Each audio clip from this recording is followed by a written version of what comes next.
बिस्मिल्लाहिर्रहमानिर्रहीम अस्सलाम वालेकुम रहमतुल्लाह। आसिफ अली जरदारी ने चाइना के अंदर बैठ के इतना बड़ा ब्लंडर किया है कि उसने इस्टेब्लिशमेंट के ऊपर हमला कर दिया और कहा है कि हमें बचाया जाए इस्टेब्लिशमेंट से। इस्टेब्लिशमेंट को खबर मिल गई, इस्टेब्लिशमेंट ने अब उल्टा आसिफ जरदारी के ऊपर हमला कर दिया।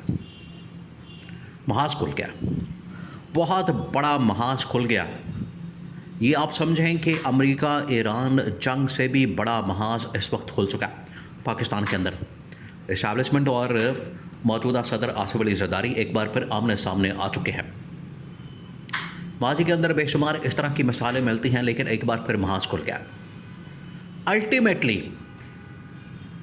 ये जो मामला है ये होगा ख़त्म मुकम्मका पे, क्योंकि इसके अलावा इनके पास चारा कोई नहीं। ये आपने बात चहने में रखनी है।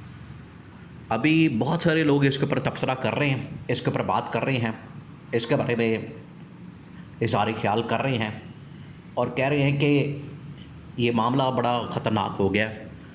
ये अब मामला सिस्टम के लिए, निज़ाम के लिए बड़ा ही डेंजरस साबित हो सकता है, लिहाजा कोई मुकम्मका करके हल निकाला जाए।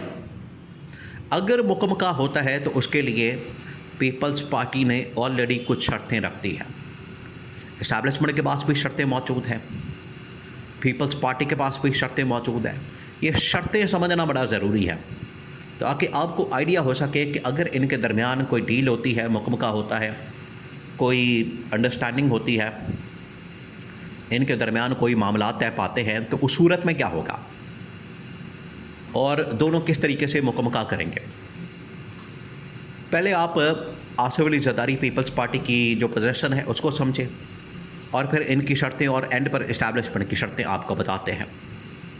आप ज़रा इमेजिन करें कि अब ये अगला 1 महीना जब तक बजट नहीं आ जाता और बजट के बाद 28वीं तरमीम नहीं हो जाती, ये मुल्क के अंदर अफरा तफरी का माहौल, मुल्क के अंदर हालात व वाक़यात ऊपर नीचे अब ये आपको इसी तरह से नज़र आएंगे।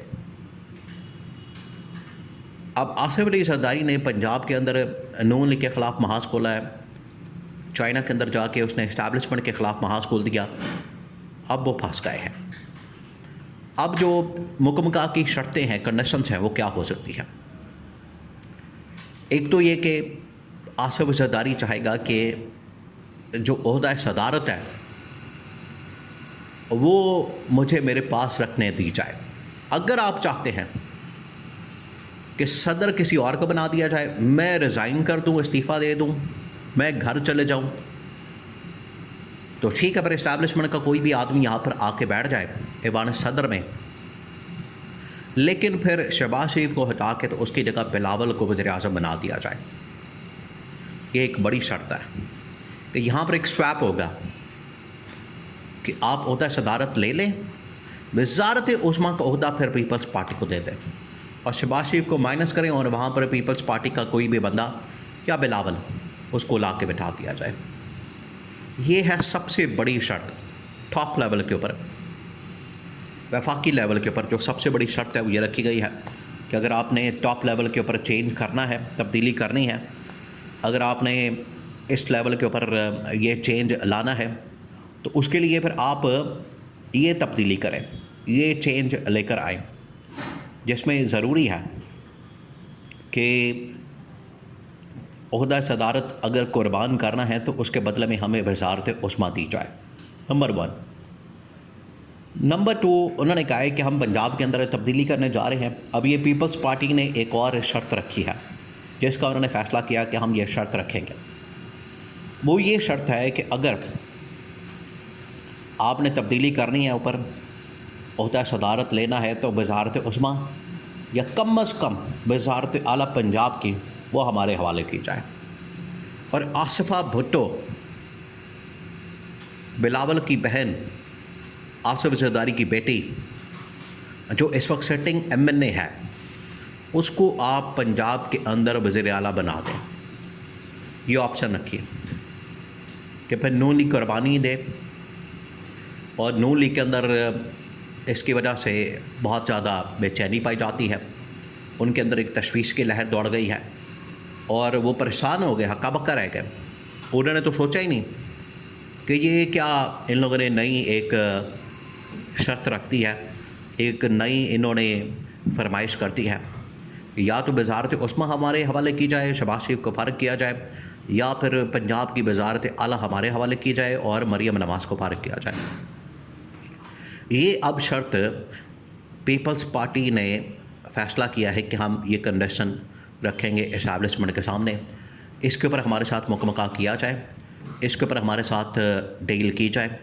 अगर ये हमारे साथ मुकमका कर लेते हैं, अगर ये हमारे साथ डील कर लेते हैं तो ठीक है, फिर हम मुकमका करने के लिए तैयार हैं। अगर ये नहीं करते तो ठीक है, फिर हम भी लड़ेंगे, आप भी बहस खोलें, हम भी बहस खोलते हैं। जितना जिसका नुकसान हो जाएगा ठीक है, फिर हम बर्दाश्त कर लेंगे। ये अब फैसला किया गया। अल्टीमेटली मुकमका तो होगा किसी पॉइंट के ऊपर, बड़ी से बड़ी जंग का भी फैसला आखिरकार टेबल के ऊपर होता है, वो मुकमका हो जाता है। बिल्कुल उसी तरीके से ये मुकमका यहाँ पर होगा। अब इसमें पीटीआई को भी शामिल करने के लिए बात हो रही है, और पीटीआई असल में पीपल्स पार्टी की डिमांड कर रही है।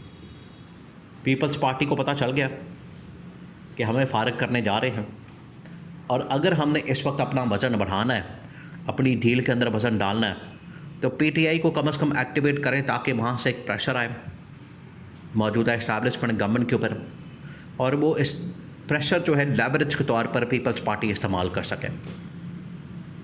ये एक कंडीशन मौजूद है। अब इसके बदले में इस्टेब्लिशमेंट क्या चाहती है, इस्टेब्लिशमेंट की शर्तें क्या हो सकती हैं। इस्टेब्लिशमेंट को परवाह नहीं कि वजारत उस्मा जाती है जाए, शहबाज शरीफ जाता है जाए, भाड़ में जाए, हमें क्या। हमें वहाँ पर बंदा चाहिए जो यस मैन हो, जो यस सर करने वाला हो, वो बिलावल हो, शहबाज शरीफ हो, या कोई और आदमी हो, हमें इसकी परवाह। तो अगर पीपल्स पार्टी चाहती है वजारत उस्मा उनको दे दी जाए तो ले लें, लेकिन जो सदर का होता है वो इस्टेब्लिशमेंट को चाहिए। एक तो ये उनकी शर्त है। नंबर 2, उन्होंने कहा कि आप पंजाब की वजारत आला लेना चाहते हैं, ले लें। ये पीपल्स पार्टी को ऑफ़र दी जा सकती है, कंडीशन दी जा सकती है, लेकिन उन्हें फिर कहा जाएगा कि पंजाब की वजारत आला हो या वफाकी सतह के ऊपर वजारत उस्मा हो, दोनों सूरतों में आपके पास इख्तियारात नहीं होंगे, आपके पास कोई पावर नहीं होगी। फिर हम सूबे भी बनाएंगे, NFC अवार्ड भी चेंज करेंगे, पावर शेयरिंग फार्मूला भी और फाइनेंस शेयरिंग फार्मूला भी, और ये तमाम चीज़ें, ये अब शर्तें इस्टेब्लिशमेंट की हैं। तो इस्टेब्लिशमेंट की जो शर्तें हैं उसके नतीजे में पीपल्स पार्टी हो, नून लीग हो, ये बिल्कुल यतीम मस्कीन एक जमात बन जाएगी, गवर्नमेंट के अंदर हो या ना हो। असल में जो हुक्मरानी होगी, असल में जो ताकत होगी, वो सारी की सारी इस्टेब्लिशमेंट के पास, जो थोड़ी बहुत बच्ची कुची है इनके पास, वो भी ख़त्म हो जाएगी। ये है इस्टेब्लिशमेंट की आगे से शर्तें।